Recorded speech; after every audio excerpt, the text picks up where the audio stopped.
Без било какво образложение или донесен правен акт, општинските инспекцијски служби ми ја срушија викендицата од 18 квадратни метри во местноста Чамлак над градот. Вака тврди Јордан Николов од Струмица, кој има покренато постапка за легализација на објектот пред општинските служби. Но место да добие било каков одговор од урбанизмот, неговата скромна викендица била срушена, иако, како што тврди, не бил ниту повикан, ниту известен. Јас бех во град, дојдов, кога видов, разрушена. Не заварив никој, ми каже комшијата, вика, од урбанизмот.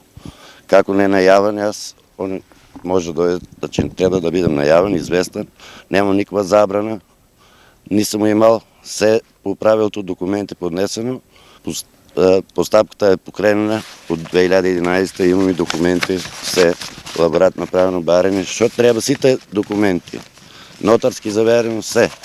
Николов тврди дека викендицата од соба и балкон била изградена пред 2011-та. Постапката за легализација е покренал согласно законските рокови.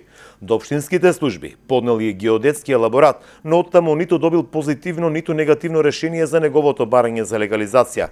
Правдата, како што кажа, ќе бара по судски пат, но и ќе бара одговорност.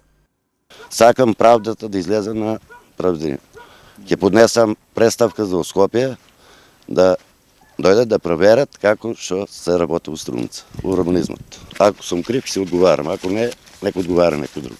Што сакате обештетување? Обавезно. Не може јас толку години тула по тула сум збирал, сум градил, а некој да дојде да му текне, да не ме известат. Од општина Струмица нема одговор на нашето писмено барање зошто и по кој основ е струшена викендицата на Николов, кој тврди дека била во постапка на легализација со поднесен геодетски елаборат. Потенцира дека одговор може да дадат единствено на судски органи во постапка, но и на странката, ако смета дека му се прекршени неговите права.